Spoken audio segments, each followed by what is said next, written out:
Hi, I'm Steve Cavanagh. I'm author of the Eddie Flynn series.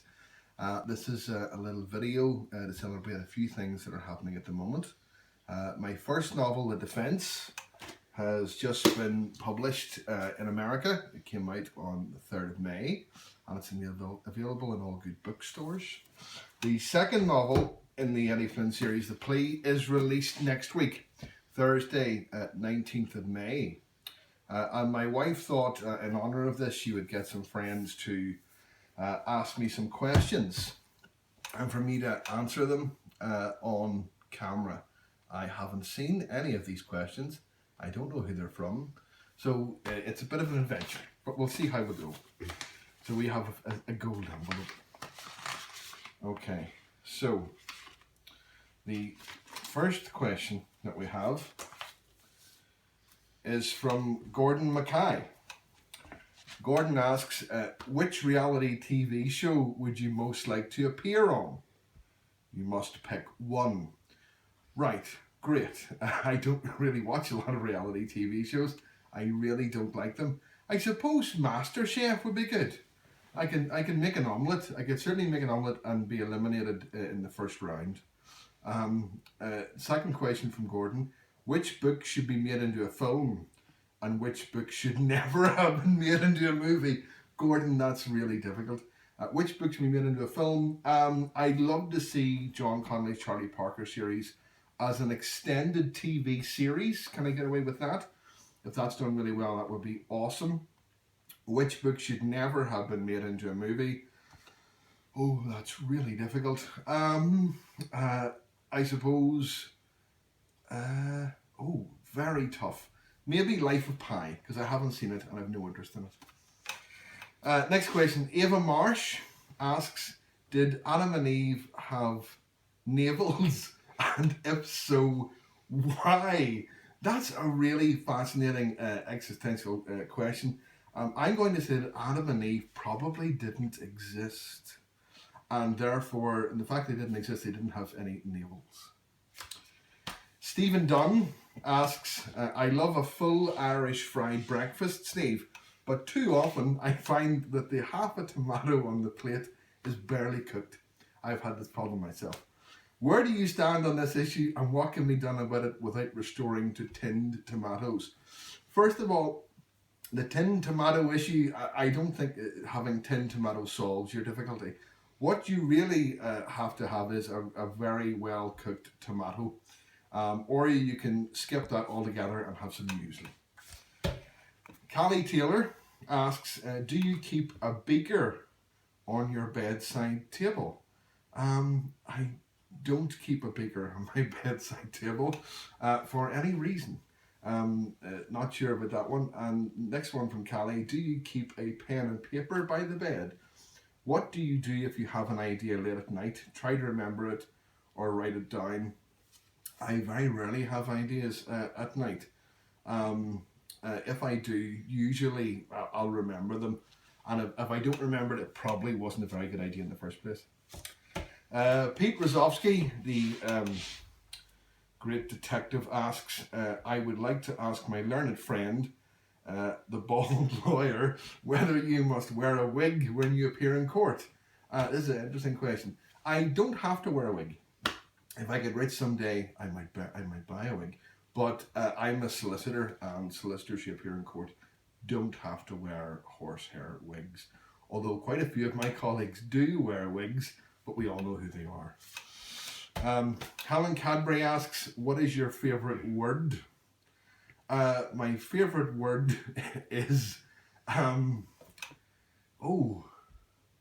verisimilitude. I don't know why. There you go. It's come to mind. Mark Edwards asks, what would be your strategy for surviving a zombie apocalypse? Now this is something I've contemplated.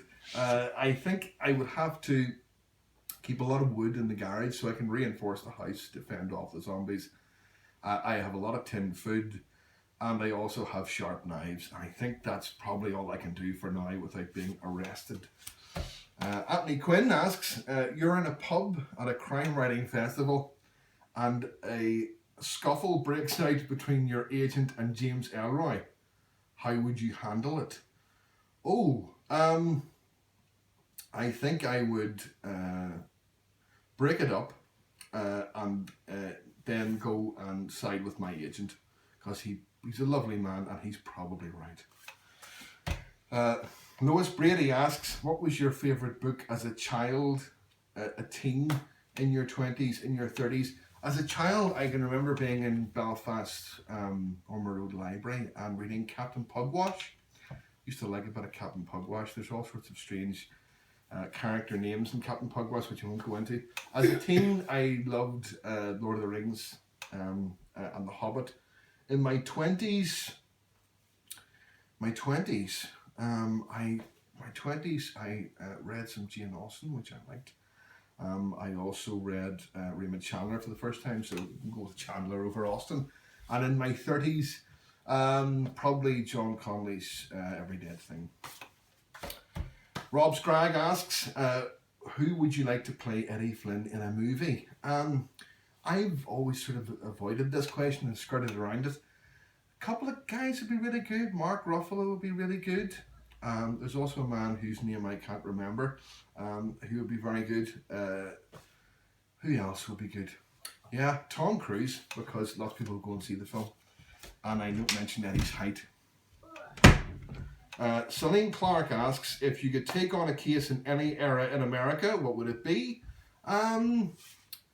The Scopes trial. I could have a go at that. Very famous trial. But that's a very hard question. I would probably lose that case, so maybe not that trial. There's quite a few famous American trials. Love to have been a part of the O.J. Simpson case for the prosecution, of course. Debbie Reed asks, do you have any rituals before you start to write, and do you wear lucky pants? Don't wear lucky pants. Any rituals before I write? Yes, I listen to a little bit of music and I pour as much coffee down my throat as I possibly can. Music varies, usually the Black Keys, something good and rocky and twangy to wake me up. Marnie Riches asks, if you could set a novel anywhere in the world, a really amazing location you could visit for research purposes, where would it be, and could Eddie Flynn conceivably be the main character in the story, or would it have to be a new protagonist? So if I was going to have a massive tax write-off for a great holiday, where would it be? Maybe I'd really like to go to Florida. It would be great. Take the kids to Disney World. That would be cool. Eddie could go to Florida. He can go on holiday and someone can be murdered. Yeah. Danny Savage asks, how did you enjoy New York and did it live up to your expectations? I love New York. I had an awesome time.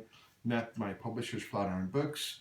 Did a lot of touristy things. Did a lot of untouristy things. Research, stuff like that. Yeah, I loved New York. It was an awesome, awesome city. Jared Brennan asks, if you ran out of toilet roll, which book from your personal collection would you use to wipe your nose with? That's a good one. Oh, yeah, basically you're saying which book do I own that I really don't like. That's tough. Bleak House, Charles Dickens. Never really got on with it, and there's a lot of it, so I would have an abundance of ammunition to wipe whatever I chose with. Nick Quantrill asks, seeing as you practice law yourself with a deep commitment to justice, would your conscience allow a man like Eddie Flynn to represent you? Of course. The justice system is a game, and if you're playing a game, you want the best player on your team. So, of course. Mason Cross asks, how much of you is in Eddie Flynn, and what is his favourite pizza topping? Oh, how much of me is in Eddie Flynn?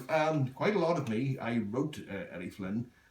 He's like me in some ways, unlike me in other ways. He's not a great family man, but he's also better looking than me and has more hair. What is his favourite pizza topping? I'm going to say anchovies, just to be controversial. I nearly had 2 in 1 there.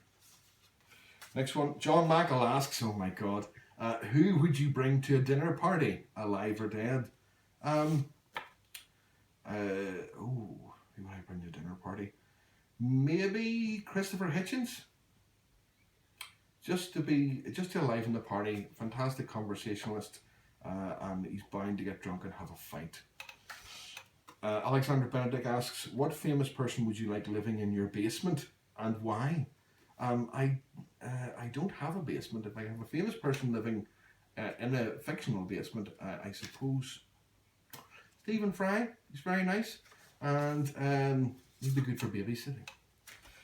Luca Veste asks, given the increasing tension in Northern Ireland, the growing threat from further afield, which has a knock-on effect on the possibility of domestic terrorism in the Middle East and its surrounding countries, the concern over the US electing a seemingly demagogic figure in Donald Trump, the continued grandstanding from the likes of North Korea, my question is, what is your favourite biscuit? Well, we're getting to the crux of my views now.